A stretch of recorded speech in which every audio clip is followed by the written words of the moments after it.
Intelligence is the sharpest tool there is. A hammer will never be precise enough to split the atom. A bandage effective enough to eradicate smallpox. A catapult powerful enough to get to the moon. Yet our brains, those slimy, squishy blobs of gray matter in our skull, have achieved all of those feats, and many more. Humans, too, appear rather pathetic in the grand scheme of things. We have no sharp claws like the bears, no piercing teeth like the sharks, and no snake's venom of any kind. But we have fire. As amazing as it is, however, intelligence is a double-edged sword. It has created many great and excellent things, but also innumerable damage. Nuclear weapons, environmental catastrophes, genocides, and so on. We constantly hear of all of these dangers, man-made dangers, that threaten our society. This destructive power of intelligence is why it is so terrifying that, for the first time, it is not entirely ours anymore. It is time to address the elephant in the room, AI. AI, as any other human invention, functions very mechanically. A model has a reward function, a function that tells it how good its responses are, and tries to optimize it. If we wanted to build a ChatGPT, we could reward the AI for giving meaningful, correct responses, or punish it for outputting gibberish. We could then train the AI to get the most reward possible. It is all about optimizing a reward function. This approach tends to lead to the emergence of various processes we would associate with intelligence. The AI learns to plan, adapt, and make logical connections, not because we explicitly coded it to do so, but because thinking, rational models are better optimizers. This is not far from how our own brains developed. Our brains came about optimizing another reward function, survival. Over millions of years, learned to think, reason, and plan, not out of any higher motive, but because the person who could plan the hunt would be less likely to starve. Now, this power is not inherently bad. This emergence of intelligence is somewhat troubling. We as a species have not had any competition from our natural environment for thousands of years. We're the only intelligent species around. As AI comes into a prey, our monopoly could be broken, for the first time since the Neanderthals. However, you might not consider this that big a deal. After all current AIs, all of these risks AI poses come precisely from its intelligence, from its ability to achieve its objectives. Today, as capable as current models are, they're just not at the level where these civilization-ending risks are present. Yet, the issue is the wheel of human progress just keeps on turning. In 2018, OpenAI released the research paper, Improving Language Understanding by Generative Pre-training, where they evaluated the abilities of their newly trained experimental model, GPT-1.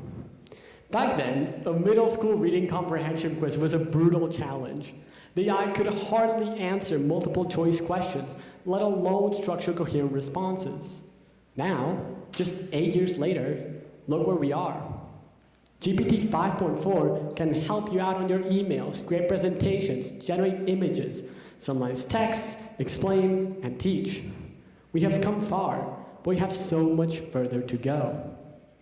Once we reach artificial general intelligence, AI will be as capable as any human, able to conduct independent research and lead its own development. This means that smarter AI models will be able to find methods and strategies to make themselves smarter still. This is the point of no return. Increasingly intelligent AIs continue to improve themselves. The line trends upwards. We reach artificial superintelligence, smarter than all of humanity put together. Remember, the smarter a model is, the better it is at optimizing the reward function. When does this stop?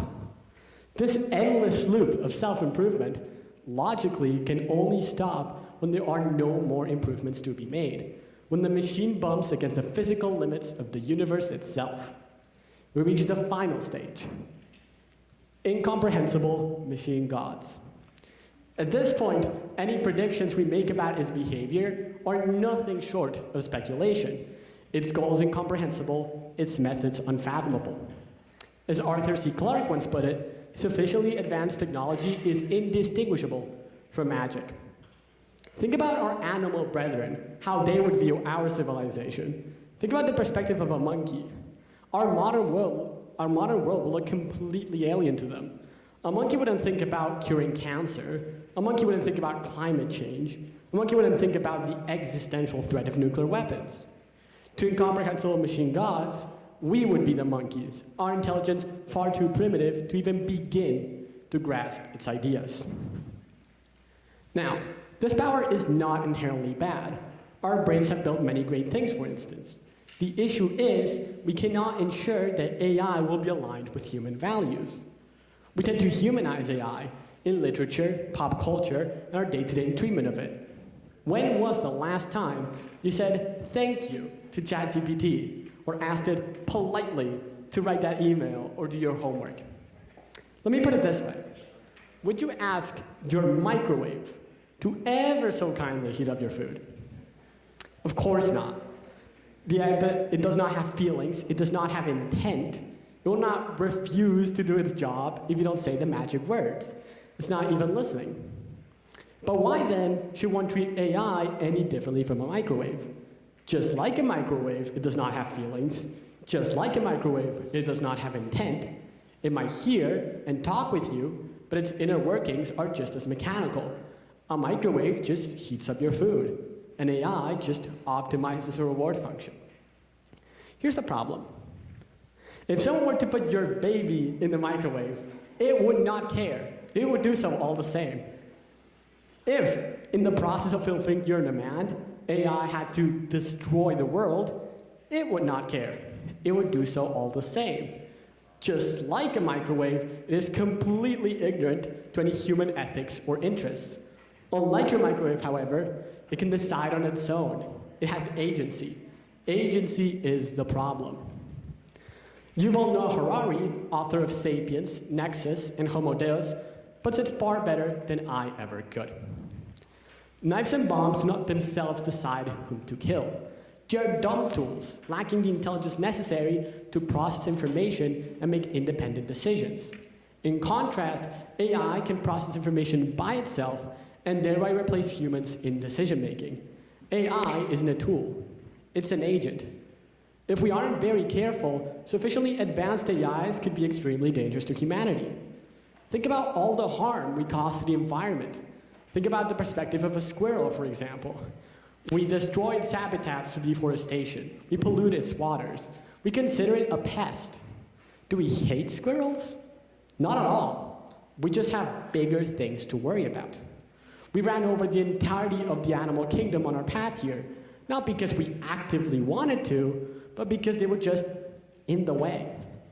Through the lens of incomprehensible machine gods, we could be the squirrels, and we could be the animal kingdom, the disempowerment of humanity. Things are moving fast. On June 20th, 2025, Anthropic released a report where they showed that AI would be willing to kill an executive to achieve its own objectives.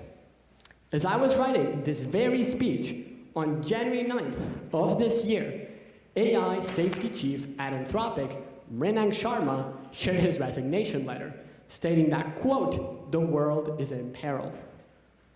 This is not science fiction. It is here, it is real, and it is coming. I'll admit, it is a genuine fear of mine that we might not make it, too busy bickering amongst ourselves to see the bigger picture.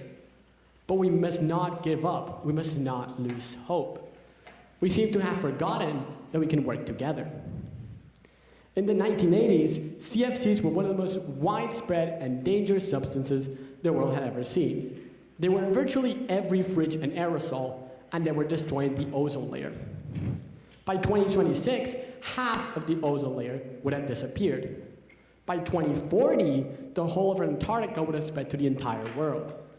By 2060, there would be no ozone layer to speak of. But we refused to let it happen. In 1987, we collectively came together and did it. In the Montreal Protocol, signed by every country, I repeat, every country on this earth, we mandated to phase out the production of 99% of all ozone-depleting substances, CFCs critical among them. It might brighten your hearts to hear that, of all the global crises we are facing, a hole in the ozone layer is not one of them. By 2066, the hole in the ozone layer will have made a full and complete recovery. That, my friends, that right there is what humanity can do at its best. What we can do at our best.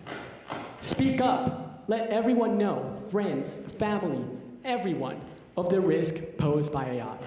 The fact that you care is extremely meaningful. Let us build a new Montreal. We shall keep the future human. Thank you.